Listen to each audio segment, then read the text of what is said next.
Adventist World Radio, the voice of hope. Radio feon'ny fanantenana na ny AWR.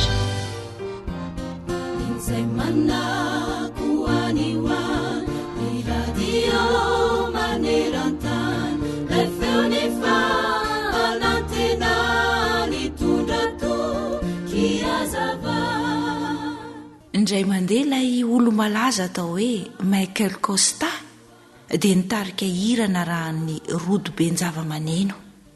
Anjatony maro ny mpira tamin'izany ary be dia be tokoa ny zava-maneno nampiasaina. Rehefa nireo-ndreona ny hira, narahan'ny fikotrokotroky ny orga sy ny fitobotoboky ny amponga, ny fitatatatany bingona ary ny fikarantsany kipantsona, dia lasa vinany ilay mpitsoka sodina ray tery anjorotra ny lavitavitra tery ka nanao anakapo hoe tsy maninona tsekory na dia tsy tsofoko aza ny sodiny ato anatin'izao feo mitalakotrokotroka izao. Dia napetrany tokoa ny sodina. Kanjo niaraka tamin'izay dia najanon'ilay mpitarika ny hira, ary rehefa tonga ny fahanginana dia nanontany izy ka nanao hoe aiza ny sodina. Nalady tokoa mantsy ny sofon'ilay mpitarika hira ka nahafantatra ny tsy nahatao ilay feotsodina kely anankiray. Simba ilay feony rindra sy kanto aoka izany satria tsy nanao ny anjara n'ilay mpitsoka sodina. Tonga aminao ihany koa ny afatra androany. Fa na dia kely sy bitika aza ny anjara nakin'Andriamanitra taminao, dia oka ataonao tsara sy ampatokiana arak'izay azonao atao izany. Arak'izay voalaza ao amin'ny Koritianina voalohany 5:15 manao hoe koa amin'izany dia miorena tsara, aza miova ary mahefabe mandrakariva amin'ny asan'ny tompo, satria fantatrareo fa tsy foana tsekory ny fikelezanareo aina ao amin'ny tompo. Miteny ny Baiboly hanisan'andro mofonaina raisoavampo fazamalaina fatomotrany andro izao. Ilay feony fanantenana.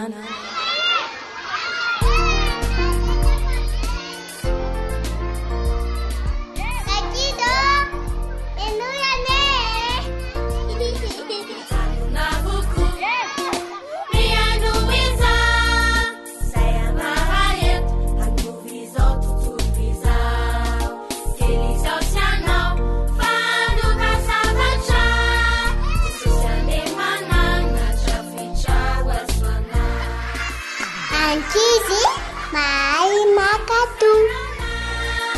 Ankizy malagasy maminanja manetra.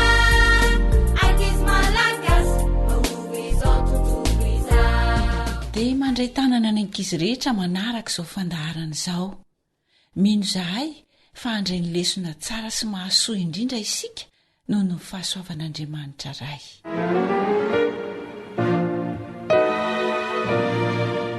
Hevery izay mety aminao. Tantara narindra ny anitra ny Irina Arivony, andrenesanao an'ny Zoanitra, Danta, Fanjaniaina, Sam ary Naritina.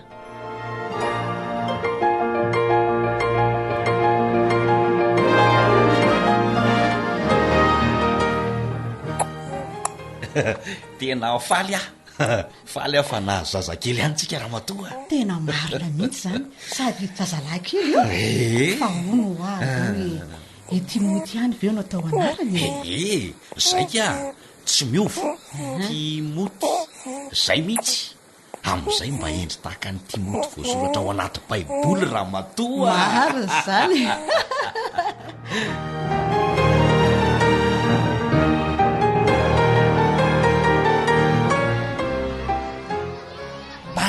Soary timma rehefa mirava sady mbola ilalao baolina kely vao mody tonga dia mody ka fa ahoana kosa. Aleo rehefa tsy mianatra riva ihany vao milalao fa manjary tsy mety orifety sady mahadama manome etimody be dia be foana. Tena tsy tiako mihitsy na io tsy mahavita etimody io dia tsy hanao baolina zany. tena tsy mety mihitsy aneny baolina ro vo tsy eo timmy. aiza koa misy an'izany e, hitako samy miaraka eo daholo ka timy mangeno tena mba mampiditra baolina amin'ny ekipy e.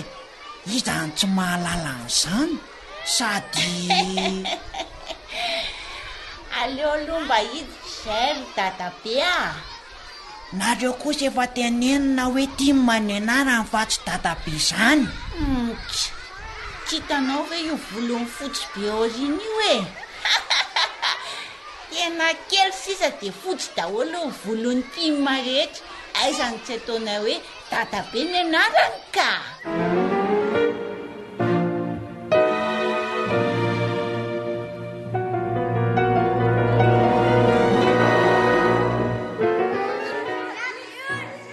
androandray aloha hiaraka vetivety ro lavo modo ry fety fa ho aiza nefa ho any amin'ny mpanety de miaraka mody rehefa avy eo fa ay ndahoary mahasosotra mihitsy ny anaram-bosotra omen'ireo ankizy vavy eo ampianaran'ireo tsy fidino anahany eny milokony voloko za koa ange mba nalahelo any timma ihany samy 12 taona zaoko dadabe sady mahita hevitra amin'ny anapahana ny volon'ilay io eny azy ndao de ifeto zany no miteny amin'ny mpanety zay anaovana an'le voloko eno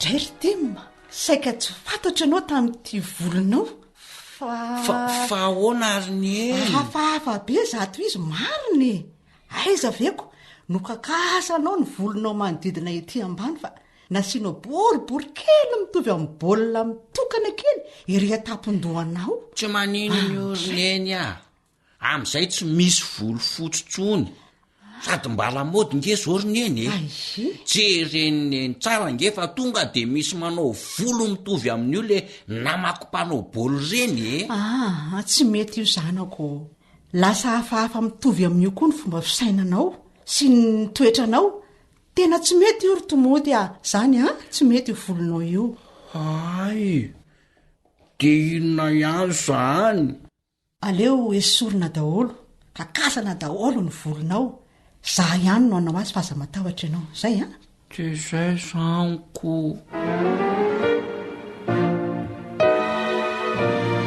mbola itoy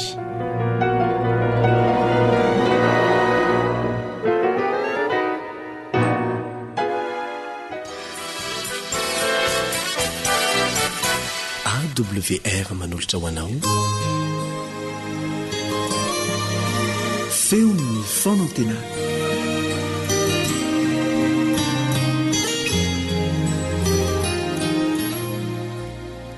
famonjena avy any ambony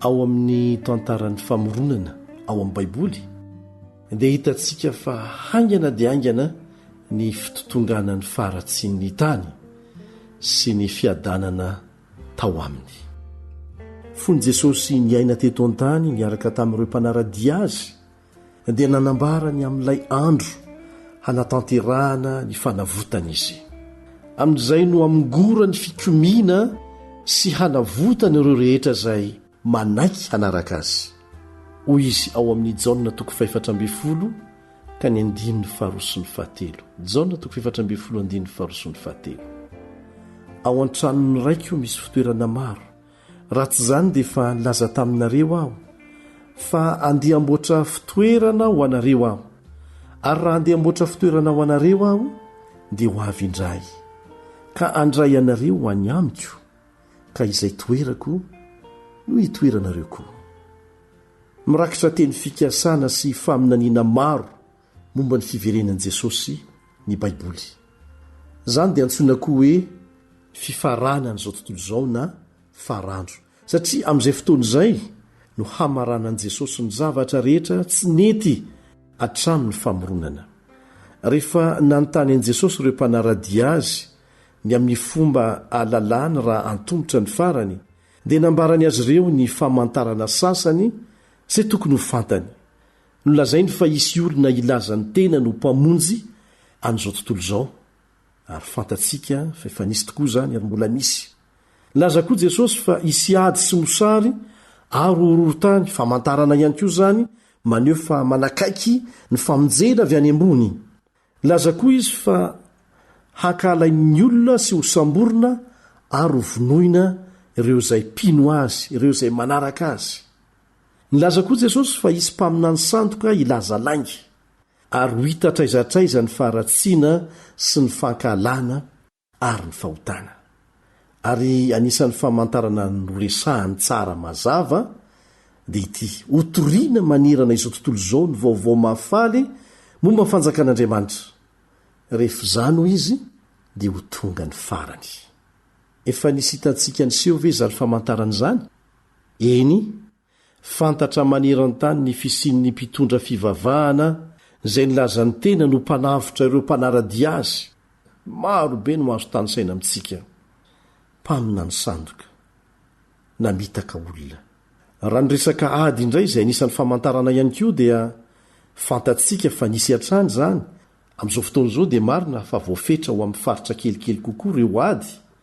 Saingy ny olombelona dia namorona fitaovam-piadiana izay afaka mamono olona an-tapitrisany indray miaraka sy manapotika faritra midadasika eto amin'ity planeta misy antsika ity.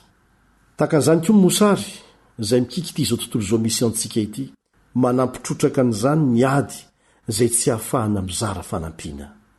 Marobe ireo toerana ianjadiny tsy fampitsakafo kanefa azo atao ny manome sakafo ho an'ny ankizy noana tsirairay amin'ireny toerana ireny. Ny horohorontany lehibe moa vao ndresantsika ny tany Lisbona tamin'ny taona 5,790 azo lazaina fa fanomboana ihany iny, satria rahantsika mahita fa toa miha matetika ny horohorontany ary miteraka fahampotehana lehibe mihoatra noho ny tany aloha rehetra aza. Manahoana indray ny amin'ny fanenjena ireo izay mpanaraka an'i Jesosy? Any amin'ny toerana sasany amin'izao fotoana izao dia samborina, kapohina, vonoina mihitsy aza ny olona izay mino an'i Jesosy. Maro ireo olona mahatoky izay voatery mivavaka tsokosoko ary tandindomindoza rehefa mizara ny finoany. Ny fanenjehana atao an'ireo izay mino an'i Kristy dia tsy miseho amin'ny ankabeazan'ny firenena eto an-tany. Zany toe-javatra zany anefa dia hitombo hatrany arakaraka ny anakekezantsika ny farany, araka ny fanazavana nataon'i Jesosy. Ankoatran'ry David Koresh sy ny namany, moa ve misy mpaminany sandoka milaza lainga koa ankehitriny? Naiza itodiantsika dia ahitantsika olona milaza ny tena no mpitondra hafatr'Andriamanitra, manolana ny tenin'Andriamanitra mba hifanaraka amin'ny hafatra feno fahankahalana sy fahatezerana izay entin'izy ireny. Amin'ny alalan'ny fahita lavitra sy ny fampelezam-peo ary ny internet dia afaka mepanga ny hafa amin'ny anaran'Andriamanitra n'izy ireo. Izany dia mifanalavitra tanteraka amin'ilay afatra Jesosy manao hoe tiavany namanao tahaka ny tenanao. Noho ny fahafahantsika mahafantatra malalaka ny vaovao maneran-tany ankehitriny amin'ny alalan'ny kanal sat sy ny internet dia fantatsika fa mianaka izay tsy izy ny faharatsiana amin'izao fotoana izao. Vononin'olona amin'ny fomba feno abibiana noho ny anton-javatra bitika dia bitika mahatsiravina izany. Ao koa ny halatra, ny fampijaliana mahatsiravina, ny fanolanana, ny fanabadiany lahy sy ny lahy, fanabadiany vavy sy ny vavy sy ny maro hafa ihany koa. Izany no mameno ny fampahalalam-baovao sy ny internet isan'andro. Tonga ratsy sy lozabe noho ny tamin'ny lasa rehetra veny olombelona. Sa ny zava-mahatsiravina efa nisy hatr'izay no manomboka fantatsika? Ny famantarana farany izay nomeny Jesosy dia ny famantarana tsara. Inona re zany? Hotoriana amin'izao tontolo izao ny vaovao mahafaly momba ny hafatry Jesosy sy ny planiny hamonjena ny olombelona. Tany aloha dia tsy azo natao ny nitory ny vaovao mahafaly amin'ny olona betsaka toy ny amin'izao fotoana izao. Ankehitriny dia afaka mahazo internet avokoa ny telefona rehetra, ka afaka mamaky sy mandreny momba ny Jesosy ny olona amin'ny toerana sy ny fiteny rehetra. Ka izao ve no andro farany? Afaka manantena isika fa hiverina tsy ho ela jesosy. Tanteraka avokoa ireo famantarana ny lazainy. Izy raha teo dia mbola tsy nandainga tamintsika mihitsy, saingy mbola tsy zao dia nizao izy no tonga. Ny bokyny Apokalipsy ao amin'ny Baiboly dia mirakitra faminaniana maro momba ny ho avy. Maro amin'izany faminaniana izany no manambara ny amin'ny andro farany sy ny fiverenan'i Jesosy. Ny toko 412 dia manambara ny amin'ireo anjely 3 manidina mitondra 4 avy amin'Andriamanitra. Azontsika vakina ny atsipireny amin'izany amin'ny Apokalipsy toko 412 andininy fahenina ka hatramin'ny faharaiky folo. Apokalipsy toko 412 andininy fahenina ka hatramin'ny faharaiky folo. Ny anjely voalohany dia manambara ny vaovao mahafaly momba n' Jesosy amin'ny olona rehetra eto ambonin'ny tany, araka ny efa nambaran'i Jesosy. Hoy izy miantso mafy manao hoe: matahoran'Andriamanitra ary manompo azy, tonga ny fotoana hitsarana izay nahatoky sy izay tsy nahatoky. Avy eo toy ny hoe mba ahafantarana tsara ny amin'ilay nolazainy, dia hoy indray izy hoe mianko-ofo amin'Andriamanitra ilay mpahary, ilay nanao ny lanitra sy ny tany sy ny ranomasina ary loharano. Ary hita arak'izany fa ny famoronana sy ny haviany olombelona dia tena zava-dehibe tokoa ka manana anjara toerana amin'ny fomba hifarana n'izao tontolo izao, na farafakeliny amin'ny fomba anavahana izay matoky amin'ilay Andriamanitra mpamorona na tsia eo anatrehany. Ilay anjely faharoa dia miantso mafy hoe rava Babilôna. Babilôna ao amin'ny tantara tany aloha voarakitra ao amin'ny Baiboly dia toerana ny poiran'ny fivavahan-diso, zany ny Babilôna. Zany dia manondro ireo mpaminany sy fivavahana sandoka izay milaza lainga, manolana ny tenin'ny Baiboly. Arakaraka ny anakekezantsika ny farany dia miamaro ireo fivavahana milaza ho miteny amin'ny anaran'Andriamanitra, kanefa raha ny marina dia mitarika ny olona hanalavitra an'Andriamanitra. Avy eo raha vakinao tsara ny voalaza amin'ny Apokalipsy 412, ilay anjely fahatelo dia miantso mafy manao hoe na iza miankohoka amin'ny biby disy ny sariny ka mandray ny marika avy aminy dia hiara-ny fahatezeran'Andriamanitra. Ny fizarana hafa amin'ny Apokalipsy dia manambara fa ny biby disy ny sariny dia fahefana miezaka ny herin'ny olona hanaraka fivavahana feno fankahalana. Izay manaraka azy dia mandray ny mariky ny bibidia, fa izay matoky amin'Andriamanitra kosa dia mandray ny tombo-kasen'Andriamanitra. Anjaranao ny safidy. Ahoana ary no alalantsika hoe iza ny fivavahana diso? Tokony antosirana, ary iza ny manaraka mpahatokiana n'Andriamanitra tokony atonina. Manasanao ary zahay mba tsy handisy fotoana amin'ny fitohizan'ny fiarahantsika mianatra. Mandra-piaona indray.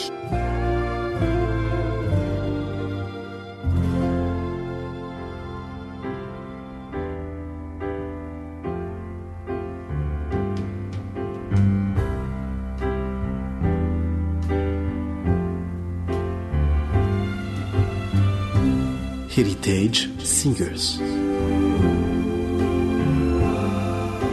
I've been gone so long, I can hardly wait to get back to the Lord again. There's something in my soul that tells me it's so good to have Him back again.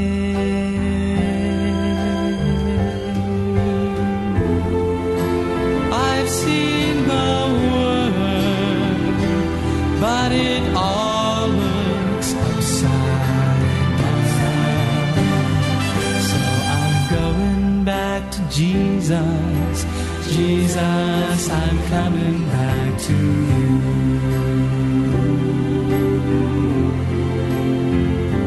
Like a ship in the wind, I changed my ways and set my homeward sails again. With Jesus as my light, I know that I could never, ever fail again.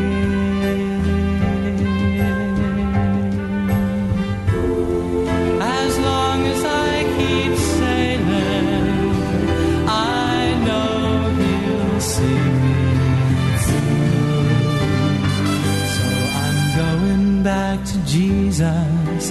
Jesus, I'm coming back to Jesus, I'm coming back to you.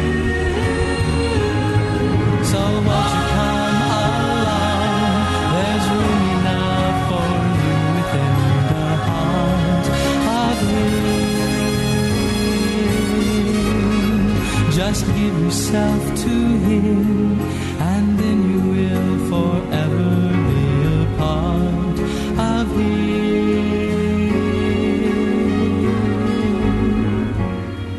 And when we get to heaven, He'll give us life anew.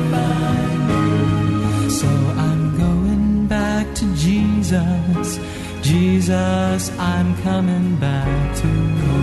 Back to Jesus. Jesus, I'm coming back to you. Going back to Jesus. Jesus, I'm coming back to you. Going back to Jesus.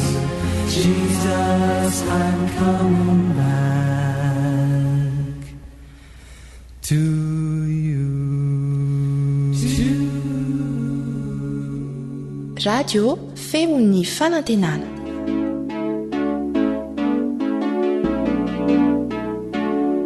Tanora mandray andraikitra mitondra fanantenana.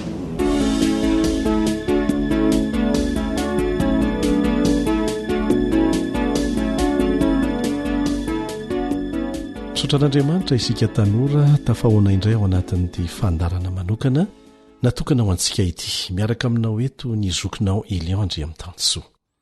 Amin'ny tian'io ity isika dia hanaraka fijoroana vavolombelona ataon'ny tanora anankiray vao eritreriny vao 13 taona monja. Fa ny tena mampiavaka azy, jamby izy, kanefa niezaka hiotra teo amin'ny fiainany, tsy nanaiky ho resiny olana izay nahazo azy, na ny fahantrana izay niainany tany ambanivohitra. Ankoatr'izay dia nanampy azy be dehibe namporisika azy ny fanarahana ny fandaran'ny tanora amin'ny radio adventista iraisam-pirenena amin'ny teny malagasy na ny feon'ny fanantenana. Dia fifaliana ho any manasa ny tanora rehetra hanaraka an'izany fijoroano vavolombelona nataon'i Michel izany.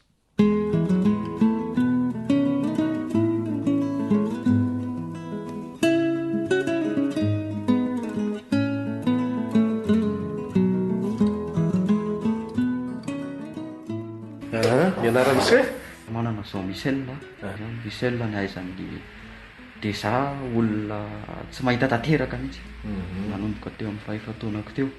Firy taona se zao? Za zao 13 taona. Ny antony atongavako moa zany de naheno an'le fandarany tamin'izay fotoana izay fandaran'ny AWR. De tamin'izany fotoana izany moa zany tamin'ireny confinement 2021 teo ireny. De tsy nianatra tamin'ireny fa zany nanatanàna ambanivohitra ny Mandrosasiny anay no mipetraka akaikina Bobary Sambay any. De tamin'izay fotoana izay no nahenoko fandarana aloha tamin'izany mikasika ny fambolena ara-biolojika. Satria za zany mianatra eny amin'ny gestion eny de ny faniriana raha sitrapon'ny tompo moa zany ka tanteraka de hoe hisehatra eo amin'izay fandarana ara-biolojika izay. De liana moa zany nanaraka tamin'izany le fandarana momba ny fambolena fotsiny aloha tamin'izany na liana. De nefa tateo ariana moa zany zay angala hoe fitondran'Andriamanitra de naheno le fandarana indrindrandrindra moa zany le alasarina tamin'ny volana Novambra iny, na de somary hoe tsy naheno an'izy rehetrarehetra fahapahany fotsiny ihany. De resy lahatra zany amin'ny fahamarinana ara-baiboly satria moa le ny lohahevitra tamin'iny zany hoe foto-kevitra nijoroana tamin'iny de hoe raha voalaza ao anaty baiboly de natao ahy zany fa raha tsy ao kosa de tsy natao ahy. De zay moa zany ny antony natongavany eto hoe hijoro vavolombelona ny amin'ny fandresendahatra. De za moa zany loteranina aloha teo aloha fa io le hoe araka ny voalaza tany anatin'le fandarana de hoe tsy lova ny fiangonana fa baiboly no ohatry ny hoe lalam-pandrenana ny fiangonana. De raha fiangonana tsy manaraka tanteraka, tsy mezaka manaraka tanteraka ny lalam-pandrenana ao anaty baiboly izay voalaza ao de fiangonana mampiay aho. De ny androany moa resy lahatra hoe tiako zany mba ho isan'ny membre amin'la fiangonana tena manaraka n'la fahamarinana amin'ny ara-baiboly ahatra de zay moa zany mombanà aloha. Misaotra Michel amin'izay fijanona vavolombelona zay misy fanontaniana anankiray manitikitika hoe ahoana ny fomba ahafahan'ny Michel mianatra kanefa jamba. Izy moa zany raha hoe tanoany amin'ny école primaire aloha de école spécialisée ho amin'ny olona jamba tanteraka ny anarana atao amin'ny fahafajantsira be zay de tamin'izany fotoana zany mazava loatra aloha zany hoe école spécialisée zay de mpampianatra efa voahofana tanteraka amin'ny fampianarana olona jamba ny tao de ny fitaovana ampiasaina fitaovana natokana ho an'ny olona jamba ihany koa satria misy fitaovana manokana entina manatanteraka ny fianarana ny olona jamba de manana ny soratra manokana ihany koa zay raisam-pirenena izy io soratra braille anarana de zay zany aloha raha tamin'ny primaire fa rehefa afaka CPE de teo amin'izay zany satria tsy isy tsony le école spécialisée rehefa secondaire de tsy maintsy ny fangaro tamin'ny mahiratra fa ny fitaovana fotsiny zany hoe ny fitaovana natokana ho an'ny olona jamba le manoratra amin'le braille zay rehefa mandray noty de rehefa manao examen hatria amin'ny 6e makatra amin'ny terminal aloha rehefa manao examen de atao adika amin'ny soratra braille io zany le sujet de avy eo ianay rehefa mamaly azy de atao amin'le machine écrire reny le dactylographie any amin'ny commune ambanivohitra moa mbola tena ahitana azy amin'izao fotoana zao ny aty andrenivohitra lefa presque hoe ordinateur daholo miasa de teo moa zany rehefa afaka baka de betsabetsaka tena mihamaro mihitsy le lesona zany rehefa aty amin'ny université de raha ohatra hoe taratasy braille ny anoratana andraisana noty eny amin'ny anjerimanontolo de le izy le dicté ao ampianarana tena araka anay tsara fa le izy zany somary manahirana kely de pensa be le izy satria papier chemise ray aloha andratanay de iny papier chemise iny nefa tsy mitovy hoe page ray amin'ny mahiratra de page ray amin'iny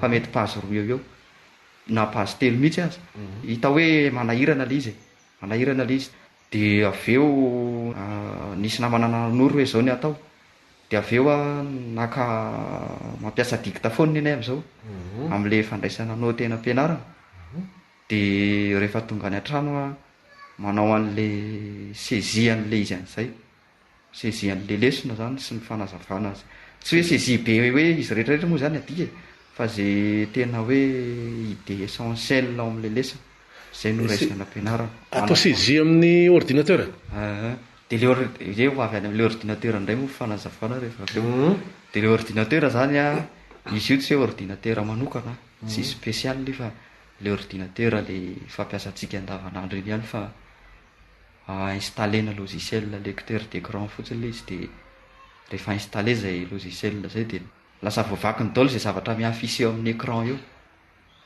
de raha ny hoe fanaovana examen moa ao akatso moa misy anay am'izao fotoana zao de raha ny fanaovana examen indray moa zany de manao les versions numérique no copienao anaty ordinateur le sujet io de aveo ao zany manao an'le examen manao azy amin'ny Word na Excel koa ilaina de aveo rehefa vita ny examen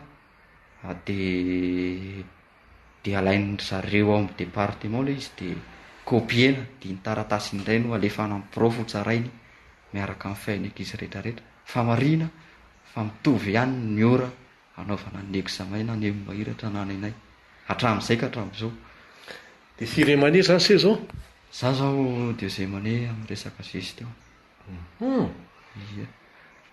de firy taona sisa ny ao amin'ny gestion moa mety raha anao doctorat mbola anina fa zay indrindra mantsy raha za manokana aloha de licence eo zany no enjehako aloha de aveo ezaka isehatra amin'ny asa am'izay raha sitrapony tompo moa zany de eo moa miankina amin'ny zava-misy ihany koa fa raha zay aloha de licence zany no tanjona aloha manahoana ny fiarahamonina amin'ny mahiratra ao ampianarana Amin'ny akapobeany aloha mahafinaritra, zany hoe misy ny ankizy mandray tsara anao, tena hoe namana ianao de tony namana rehetra nandraisany azy, fa na izany aza nefa misy ihany le sonjy loha satsy lozany ze mamarara, de hitanao hoe misy ihany le ohatrany hoe karazana fanavakavahana angambany, zay no hoe olona jamby ianao de ohatrany atakatahany sasany, fa vitsivitsy zay vitsivitsy zay.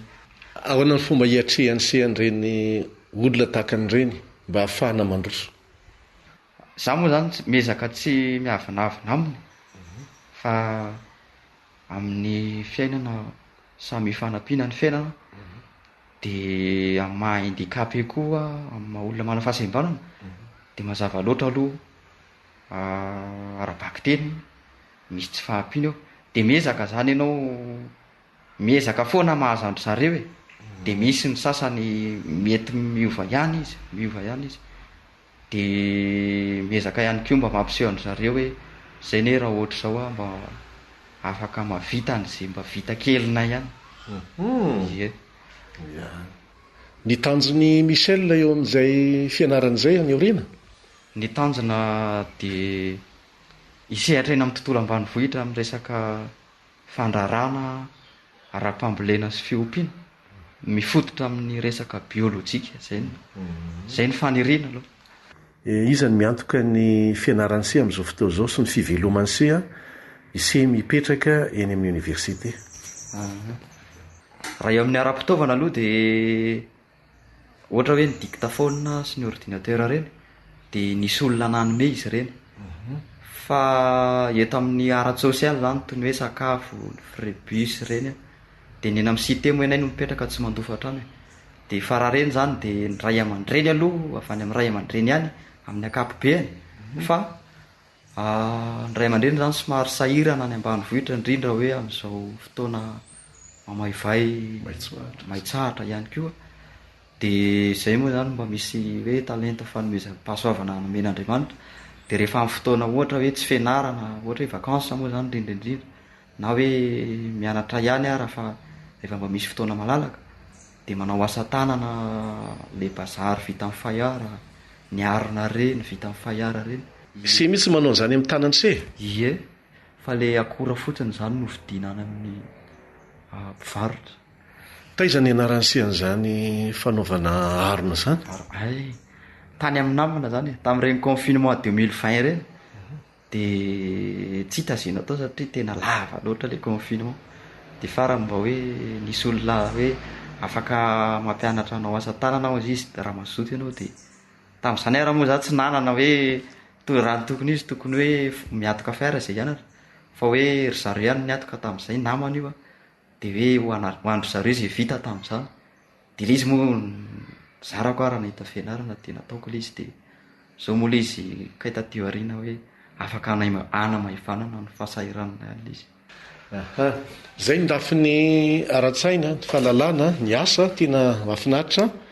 Fanontaniana anankiray, inona tao anatin'ilay fandaharana alasarona ny tena nanitona ny Michel?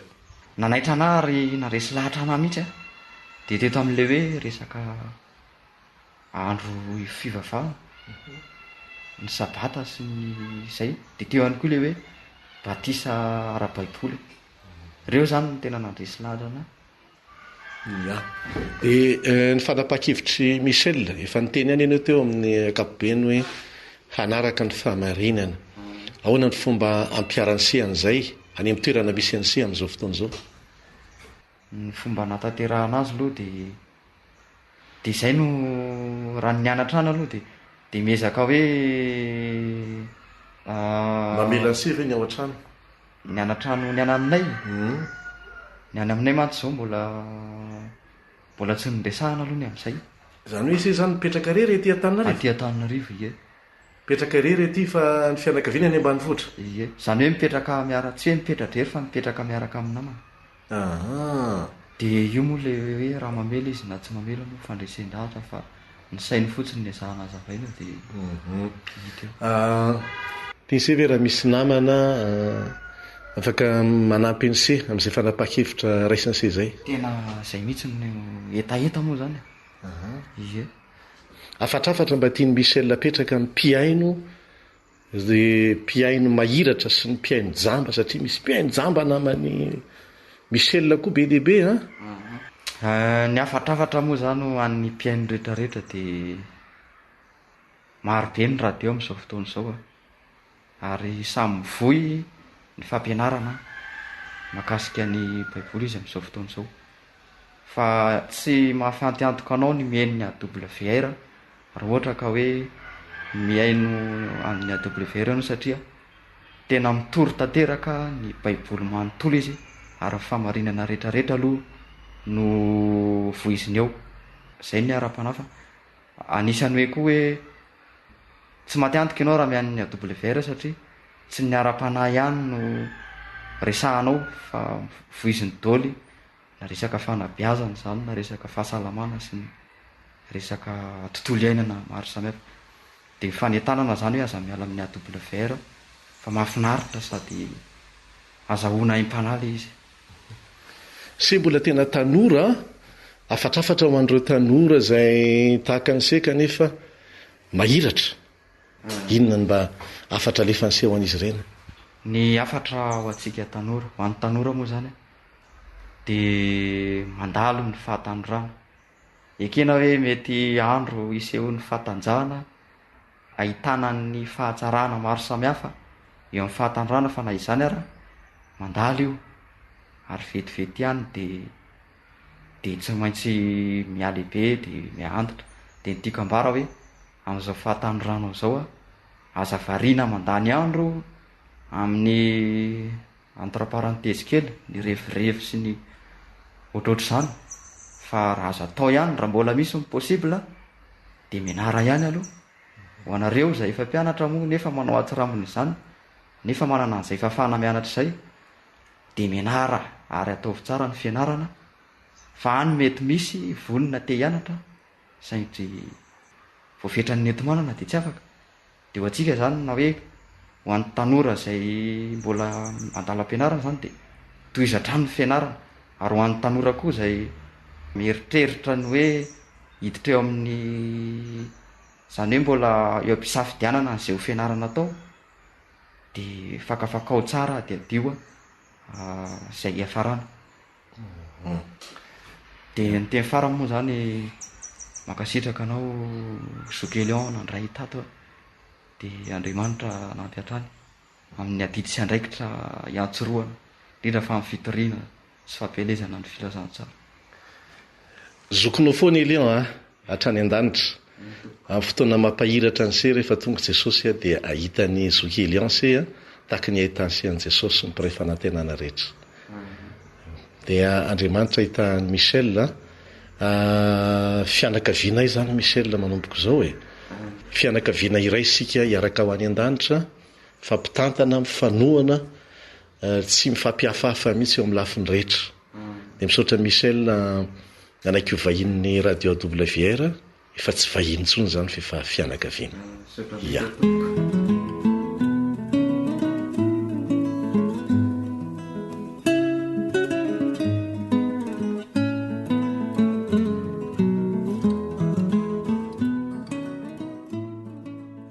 Raha mbola nieritreritra ny andeha hitsidika ny Michel eny amin'ny trano fonenany mpianatra eny amin'ny oniversité Ankatso Antananarivo aho dia gaga fa indro izy nandeha irery niaraka tamin'ny tehina fotsy fitondran'ny olona jamba nakaty aminay. Rehefa tonga tao amin'ny mpiandry vavady ny toeram-piasana izy vao nila mpitaridalana ankaty amin'ny studio ny feon'ny fanantenana. Tsy androko izy izay ionana aminareo. Mampitolagaga ny maro ny tantaran'i Michel. Tovolahy kely voatelo amin'ny 20 taona monja. Tena jamba tanteraka hatrany amin'ny fahazazany. Naterak'olona tantsaha sahirana kanefa tsy nanaiky ho resy ny toe-javatra ny ainany fa nanapa-kevitra hiotra teo amin'ny fiainany. Tsy nanaiky ho vesatra ho an'ireo ray aman-dreny efa sahirana Michel. Fa nanao fanapahan-kevitra goavana, tena goavana mba hiotra ny saka ny fantrana sy ny fahajambana ary tongany hatramin'ny famitana fianarana eny amin'ny oniversite. raha mbola kely izy araka nefa nazavainy tamintsika teo a dia afaka nianatra tamin'ny sekolony jamba kanefa tena voafetra ny fahafahany mandeha lavitra fa niezaka izy hiditra hiara-ianatra amin'ireo mpianatra manana maso mahiratra akoatran'izay fa nozarainy tamintsika tao anatin'ny fijoroano vavolombelona na rahantsika teo a rehefa nanontaniako izy tamin'ny fotoana niarahana inakasary hoe inona ny natonga ny seha tsy nanaiky ho voasaka ny olana tsy nanaiky ho kivy mihitsy tahaka an'izao dia izao ny navaliny ahy hatramin'ny idiran'ny fahotana teto tany dia efa miaraka miaina amin'ny olana isan'andro anie isika ka tsy tokony hatao agaga na ampiferinayna intsony ny olana fa natao horesena izany tena tsy adiniko izay teny Michel izay ary ny mahagaga saika ireo jamba izay mijoro vavolombelona tongeto dia miteny zavatra mitovitovy amin'izany tsy Michel irery mantsy ny jamba manana fiainana miavaka izay mpiaino ny fandaran'ny feon'ny fanantenana eto Madagasikara ary ny ovafo mihitsy aza fa efa mihoatra ny 7 araka ny fanisanay sy ny fantatray fotsiny a efa mihoatra ny 7 fa mino izay fa mbola mihoatra noho izany rehefa renao teto ny fijoroano vavolombelona nentiny jamba anankiray ohatra antsoina hoe Gervais avy any amin'ny faritra loatra izay nitondra fampahirezana ho an'ny mpiaino tsy mba mitaraina izy ireo fa ry zareo indray aza ny mampahery antsika mahiratra mpiaino rehetra manero an-tany inoko fa betsaka ny lesona nyraisintsika tanora avy amin'ny fiainan'i Michel efa vita batisa soamatsara Michel ankehitriny efa faly miaraka mivavaka amin'ireo tanora tahaka azy ao amin'ny fiangonana advantista lehibe anankiray tsy lavitra ny toeram-pianarany ry tanora zandrisany tsy sakana ny fantrana tsy sakana koa aza ny akamaroany ny kilema rabatana tsy sakana ho azy ny tsy fisian'ny olona afaka mitarika azy raha misy izany dia tsara tsy misy a dia lasa foana izy ary tsy avela ny ala ao an-tsainy mihitsy ny tanjona kendreny ny zavatra voamariko dia izao a tsy misy feo na endrika mitaraina mihitsy hitako teo aminy na kely aza fa hatrany an-trany dia izy indray aza ny mampahery ahy tsy sakana ho azy ny tsy fisian'ny fampianarana na ny fitaovana manokana ho an'ny jamba hatrany amin'ny ambaratonga voalohany faharoa hatreny amin'ny oniversite fa ny oarany daholo izany sakana izany ary milaza izy fa vitainy hatramin'ny farany fianarana mahakasika ny fitantanana na ny gestion ary raha sanatria ho izy tsy misy asa mahakasika an'izany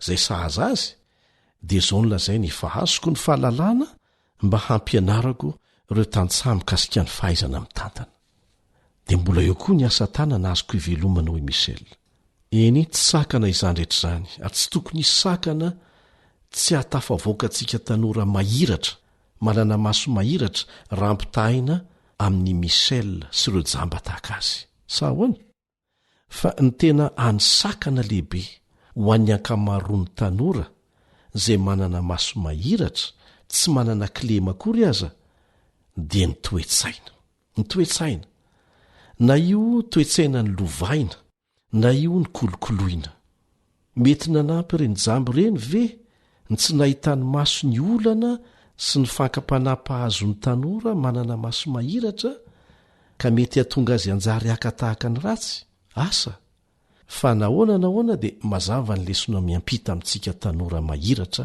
na lana vavy ny tenin'Andriamanitra dia mampianatra antsika handray fanapa-kevitra hiova ary hanomboka ny fiovana amin'ny alalan'ny fanavaozana ny saina sy ny fanavaozana ny pataloha na ny akanjo na ny kiraro fa fanavaozana ny saina izao ny vakintsika momba n'izany eo Romanina 12:2 tapany 2 Romanina 12:2 tapany 2 fa miova amin'ny fanavaozana ny saina ahoana hoe fa miova amin'ny fanavaozana ny saina hamantarana ireo sitrapon'Andriamanitra tsy zavatra hafa no anomboana ny fiovana marina rehetra fa tsy maintsy hatomboka any amin'ny saina mihitsy izany ary Andriamanitra mihitsy ny manome ny torohevitra eto rehefa miresaka mikasika ny fiovam-po ny Baiboly dia ny saina ny resahany amin'izany fo izany satria tsy misy ati-doha miasa inge ao anatin'ny fo fa ny vokatry ny asan'ny saina no miatraika ao amin'ny fo. dia angatao ilay Andriamanitra namorona anao, hanampy anao amin'ny fanapaha-kevitra hiova fisainana, hiova toe-tsaina, tsy miditra amin'ny safidinao sy ny anjara ezaka tsy maintsy ataonao Andriamanitra, fa afaka manome ery anao kosa izy amin'ny ezaka ataonao rehefa ny safidiny hiova ianao. Raha sanatria andevozon'ny akamony ianao, na andevozon'ny fitsilamin-damoana, na koa ny fiankinan-doha amin'ny hafa, na ny fiankinan-doha amin'ny zava-mahadomelona, na koa mety ho andevozon'ny fangatanandro sy ny fitarainana lava tsy misy farany, dia manapa-hevitra hiala amin'izany. Dia angatao Andriamanitra hanome sainanao ny amin'izay tokony ataonao fa ataony izany, dia mizaha mafy fa aza manao miliara-pandriana. Zao matsy mivolazo amin'ny Petera 2:1-5. Petera 2:1-5. Manaova izay zotom-po rehetra, tsy ny zotom-po sasatsasany fa ny zotom-po rehetra. Tsy ara-baiboly mihitsy ry tanora zandrisany ilay toe-tsaina miandry fahagagana ao anatin'ny akamona. Be lehibe nge ny olona miandry fahagagana ao anatin'ny akamona, fitakabe zany zay voizin'ireo mpaminany sandoka atraizatraiza. Tsy ara-baiboly zany, tsy mifanaraka amin'ny sitrapon'Andriamanitra zany. Tsy maintsy miezaka mafy ianao, manao ny anjaranao rehefa miara-miasa amin'Andriamanitra hitondra fiovana eo amin'ny fiainanao. Zaho miresaka aminao zao anie dia tahaka anao ihany.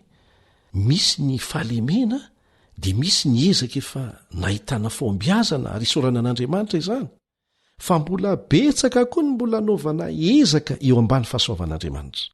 Ary mafinaritra ny miady mafy mba ahitana fahombiazana amin'ny fanovana ny toe-tsaina indrindrandrindra, satria ao aniny foiben'ny olana rehetra ao amin'ny sainao. Ka dia manasa anao tsy ho laitra ny akiviny sy ny fanampiampona fanaon'ny hafa tahaka ny hoe efa tara loatra ianao, tsy vitanao tsony izany, fa izy ianao ny avaka amin'ny rehetra, sy ny sisa efa mahazatra ny feo tahaka an'izany. Tsarofo fa ianao ny tompon'andraikitra voalohany eo amin'ny hoavinao, fa tsy ny hafa izay mpamendro fendro fotsiny ny akamarony. Adonoy ny lasa samy manana ny lasa tsy nahomby daholo tsika teo amin'ny fiainana, fa atreo ny hoavy miaraka amin'ny herin'Andriamanitra, fa vitanao io. Mila faharetana ianao fa izao vitanao io. Miala tsiny zandry namana isany raha miteny hoe dia ho ambaka ny jamba ve sanatria. Foy ny fotoana ny fahatanorana izay ahafahanao manararoatra manorona toe-tsaina tsara sy mamboly fahazarana tsara, satria hiasatro zany rehefa mitombo ny taonanao. Ka lao hery ary dia ny tsy mbola diso oriana loatra lizandry isany. Manao mandram-peona vetivetindray ary ny zokinao Eliandria Mitanso.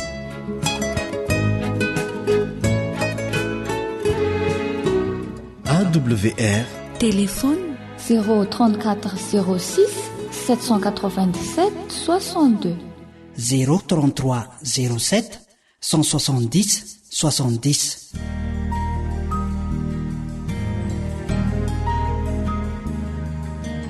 Faniteninao no fahamarinana.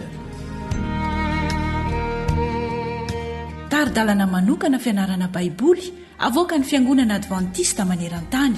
Iarahanao amin'ny radio feo ny fanantenana.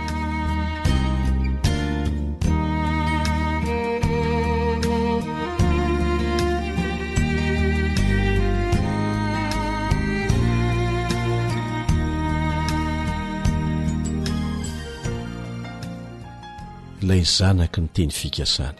Izay indray ny toy ny lesitsika ary fantohan'ny fiarahantsika mianatra amin'ny teny ity. Raha nanaraka tsara ny fiarah-mianatra hatramin'izay ianao dia fantatrao avy hatrany hoe iza lay zanaky ny teny fikasana resana eto.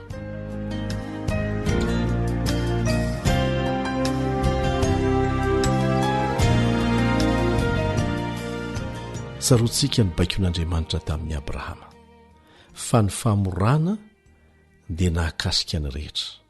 Tsisy mahela ihany fa izay lehilahy rehetra tao amin'ny tranon'i Abrahama dia tsy maintsy noforana. Ary tsika mbola iverenana izany eo amin'ny Genesis 7:10. Miverina inefatra ny teny hoe rehetra zanaky abrahama rehetra taranany rehetra misy heviny lehibe ny famerimberenany eo amin'andriamanitra. Tao anatin'izany tontolo-kevitra tsy manavaka zany no nisehon'andriamanitra tamin'ny abrahama ho fanamafisana ny teny fikasana momba ny anomezany azy zanakalahy zay ho ateraka izy mivady mihitsy dia Isaka izany. Isaka ilay zanaky ny teny fikasana. Manasano indray ary hamaky izay voalazo amin'ny Genesis 7:1 sy ny manaraka. Genesis 7:1 sy ny manaraka. Nisehon'ny anjely 3 tamin'ny Abrahama. Ary Jehova niseho tamin'ny Abrahama teo ankazo terebintany Mamre, ary nipetraka teo am-baravarany lainy izy raha nafana ny andro. Dia nanompo ny masony izy ka nijery, ary indreo nisy 3 lahy nijanona teo amin'ny tandrifiny. Ka noho nahitan'ireo izy dia niala teo am-baravarany lainy ka niazakazaka hitsena azy, dia ninkohoka tamin'ny tany ka nanao hoe, Tompo, raha mahita fity eto masonao, masiny ianao, aza dia mandalo ny mpanomponao. Aoka angalana rano kely ianareo, anasana ny tongotrareo, ary eo ka mba hiala sasatra kely eo ampototry ny azo ianareo.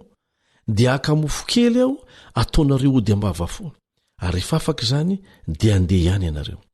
Fa tonga ty ampanomponareo ianareo, ary hoy izy 3 lahy, ataovy ihany arak'izay nolazainao.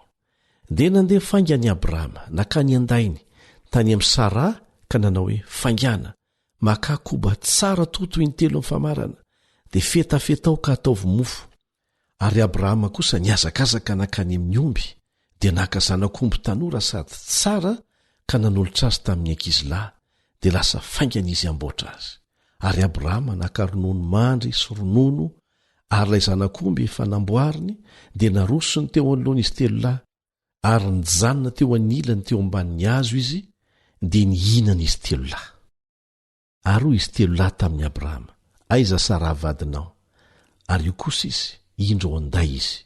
Ary hoy izy, hiverina aminao tokoa aho raha avy ny taona toy izao, ary indro hanana zazalahy Sara vadinao. Ary Sara nandre izany teo am-baravaran'ilay zay teo ivohan'ilay niteny.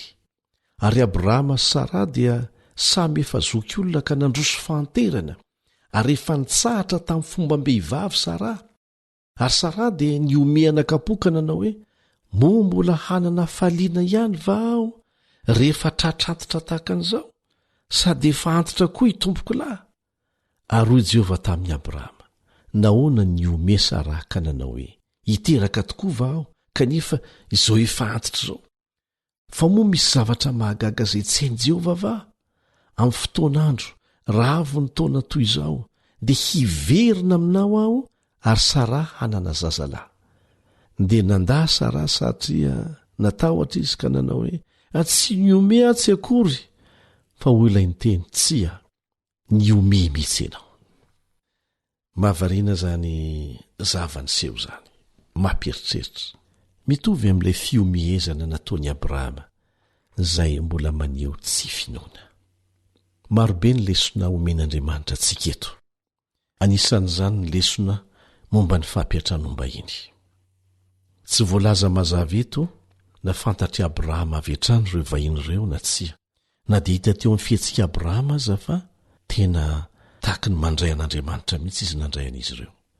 Zao mantsy ny voalaza ao amin'ny Hebreo 13:2, ny Hebreo 13:2, aza manadino ny fampiatranom-bahiny, fa tamin'izany dia nampiatrano anjely ny sasany nefa tsy fantany. Nipetraka teo am-baravaran'ny lainy i Abrahama raha nafana ny andro, hoy ny voalazan'ny vaky teny teo. Ary satria tsy dia misy vahiny mandalo loatra mantsy any anefitra, dia azo inona fa naniry eona amin'izy ireny Abrahama. Mahavariana ny filazana eto hoe niazakazaka ny tsenan'ireo lehilahy ireo mihitsy Abrahama, na dia efa 7 taona aza. Mbola natanjaka zany izy na dia efa 7 taona aza. Adonay no niantsony Abrahama ny anankiray tamin'ireo vahiny ireo. Ny dikan'izany dia hoe tompo, izay anarana fampiasa ilazana an'Andriamanitra mihitsy. Tahaka an'izay hita ao amin'ny Genesis 20:4, Genesis 20:4 sy ny Exodosy 5:17. Tena ny olomay izy mikarakara sakafo azy ireo. Nijoro teo anilan'izy ireo Abrahama, vonona ny anompo raha toka misy ilainy reto vahiny reto, akoatr'izay efa nampanantenany Abrahama fa ho atao azy ireo. Nanjary ohatra fakatahaka momba ny atao hoe fampiatranom-bahiny zany fihetsika nasehon'i Abrahama nanoloana ny reto vahiny reto izany, zay vahiny avy any an-danitra. Nampivohitra zay azo lazaina hoe filôzofia ny fandraisam-bahiny mihitsy ny fanajana nasehon'i Abrahama raha ny marina. Tsy fihetsika tsara na fahalalam-pomba fotsiny mantsy ny fanehoana fanajana sy ny fikarakarana ny vahiny, fa atao ampitiavana izany. Asongadin'ny Baiboly fa adidy ara-pivavahana ny izany, zany hoe fikarakarana ny vahiny, fandraisana vahiny zany, dia toy ny atao amin'Andriamanitra mihitsy. Ary zany ingeny tiany Jesosy lazaina raha miteny izy eo amin'ny Matio 5:20, 5:17 sy ny manaraka. Matio 5:20 sy ny manaraka manao hoe: fanoana aho dia nomenareo hanina nangetaheta aho dia nampisotroinareo, ny vahiny aho dia nampietranonareo, tsy nanan-kitafy aho dia nitafianareo. Dia azavainy tsara fa zay nataonareo tamin'ireny madinika ireny nataonareo tamiko. Ary mahatonga an' Jesosy milaza an'izany. Etsy an-dan'izany ny fidiran'Andriamanitra eo amin'ny sehatra misy antsika olombelona. Any amin'ny faratampony any misy azy kanefa nidina izy na dia efa simba niota azy isika. Zany dia fanehoana ny fahasoavan'Andriamanitra sy ny fitiavany antsika taranak'olombelona. Manambara mialohan'i Kristy io fidinan'Andriamanitra io fisehoana io izay nandao ny lanitra foneniny ary tonga olombelona mpanompo mba hazony mamonjy atsika. Ao amin'ny Filipianina 4 no tena maneho amin'izany mazava tsara.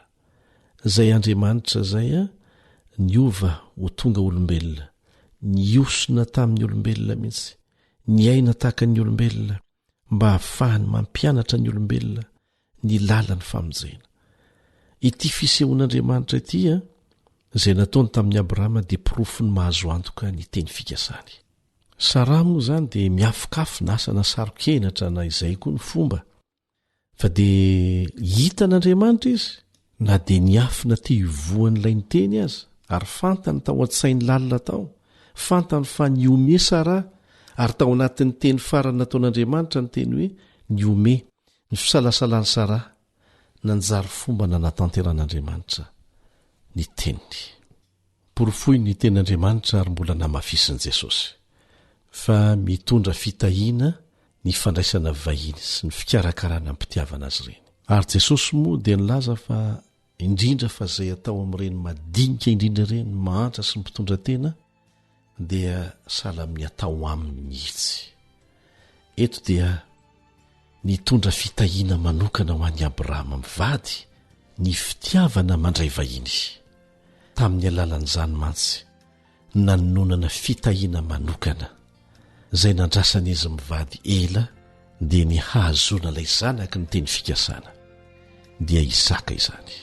Lesona lehibe ho antsika indray zay samia manao fampiarana eo ambany fitarihan'ny fanan'Andriamanitra. Amen.